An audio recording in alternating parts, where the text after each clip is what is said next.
मार्क्सवादी कम्युनिस्ट पक्षाचे अखिल भारतीय नेते आणि इंटेलेक्च्युअल चेहरा अशी ज्यांची ओळख होती असे सीताराम येचुरी आज आपल्यातून निघून गेलेले आहेत आणि त्या संदर्भात बोलण्यासाठी कॉम्रेड नरसई आडम मास्तर आपल्यासोबत आहेत। मास्तर, खरं तर अनेक वर्षांचे सोबती होते तुमचे, तुम्ही सोबत अनेक लढाया केल्या, रस्त्यावरती लढलेला आहात वेगवेगळ्या प्रश्नांसाठी।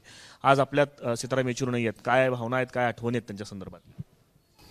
जवळजवळ 30-32 वर्षाची एक जिगुलग मित्र म्हणून ते मला पाहत होते। ते तेलुगू भाषिक होतं, मी तेलुगू भाषिक असल्यामुळं जास्त ओढा त्यांचा आमच्याकडे राहायचा। 1995 मध्ये निवडून आल्यानंतर त्यांनी पक्षामध्ये विधान केलं की इतक्या मुश्किलामध्ये सीट आलं, हे फार मोठं पक्षाचं वैभव समजा, अशा पद्धतीचं त्यांनी आमच्या मीटिंगमध्ये उद्गार काढले। 99 मध्ये सुद्धा या ठिकाणी आलं, थोडा मताने पराभव झाला। 2004 मध्ये काँग्रेसबरोबर वाटाघाटी करत असताना ते स्वतः श्रीमती सोनिया गांधीकडे शहर मध्येची जागा मिळावं, त्यावेळेला फक्त 3 जागा आमच्या पदरात पडल्यात। एक डहाणूची जागा ठाण्यामधलं, एक कळवणची जागा नाशिकचं आणि शहर दक्षिण सोलापूरचं। तर या 3 जागा पदरात पडल्यानंतर त्यावेळेला तत्कालीन मुख्यमंत्री सुशीलकुमार शिंदे हे स्वतः एकेजी भवन आमच्या पक्षाच्या ऑफिसमध्ये जाऊन त्यावेळेला सीताराम येचुरीची भेट घेतली, प्रकाश कराडची भेट घेतली। त्यांनी सांगितलं, आडम मास्तर शहर उत्तरमधून आलेला आहे, उत्तरमध्ये आम्ही द्यायला तयार आहे, तुम्ही दक्षिण का मागता? अशा पद्धतीचं ज्या वेळेला प्रश्न निर्माण झाला त्यावेळेला सीताराम स्वतः मला बोलले।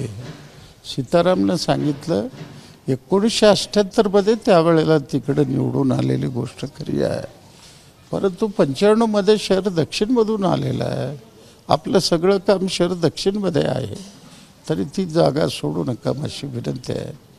तर ती श्रीमती सोनिया गांधीकडे परत गेले। सोनिया गांधीनं सांगितलं, एकदा मी शब्द दिला, प्रश्न संपला, कोणी येऊ द्या, ते आम्ही बदलणार नाही, अशा पद्धतीचा निर्धार त्यांनी केला। या ठिकाणी 2 जून 2023ला माझं आत्मचरित्र 25,000 अंक, आतापर्यंत जवळजवळ 20-22 हजार अंक गेलेले आहेत।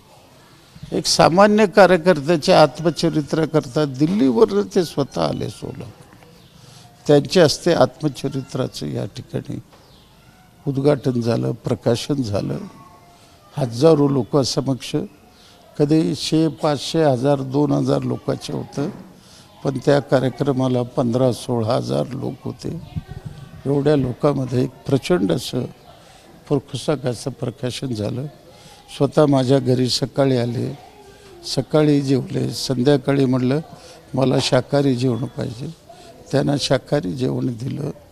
त्यानंतर सतत त्यांच्याशी फोनवरनं माझा संपर्क असायचा।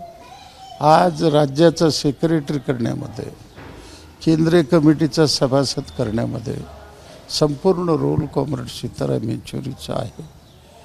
18 तारखेला मी फोनवरनं बोललो त्यांच्याशी, त्याने म्हटलं दिल्लीला यायची गरज नाही, श्रीमती सोनिया गांधी, राहुल गांधीशी मी बोलेन। त्या पद्धतीनं 19 तारखेला ते गेले। सोनिया गांधीच्या दरवाजावर गेल्याबरोबर त्यांना भोवळ आलं, तिथं खाली पडले।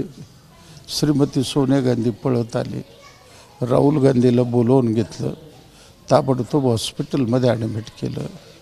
ते बरे होऊन आले, ऑफिसमध्ये येऊन सुद्धा ते काम करायला सुरू केले 1-2 दिवस।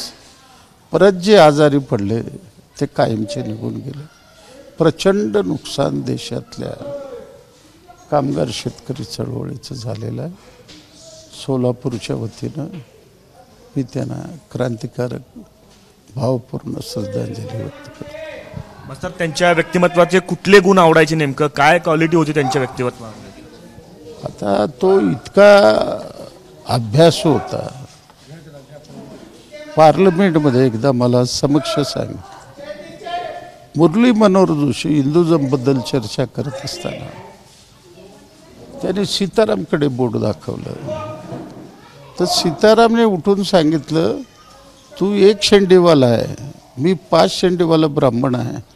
याच्यावरनं विचार करा हिंदुझमवर माझा किती अभ्यास असेल. त्या पार्लमेंटमध्ये सीतारामला उत्तर देण्याची कोणाची सुद्धा ऐपत नव्हती. इतका बुद्धिमान माणूस, मार्क्सवाद लेनिनवादावर जबरदस्त अभ्यास, एक अर्थशास्त्रज्ञ, या देशाचं भविष्य काय असावं हे स्वप्न रंगवलेला सीताराम येचुरी होता. तुम्ही स्वतः जाणार आहात दिल्लीला अंत्यविधीसाठी, काय करणार आहात? मी उद्या दुपारी शक्यतो जाईन दिल्लीला. परवा दिवशी त्यांचं अंतिम यात्रा आहे, त्यांचं दर्शन घेऊन परत सोलापूरला येऊ. म्हणजे माजी आमदार नरसई आडम, खरं तर अनेक वर्षांची त्यांची मैत्री सीताराम येचुरी सोबत होती आणि अखेरचा लाल सलाम ते या निमित्तानं एबीपी माझाशी बोलताना देत आहेत. कॅमेरा पर्सन अयूब कागदीसह आफताब शेख, एबीपी माझा, सोलापूर. एबीपी माझा, उघडा डोळे बघा नीट.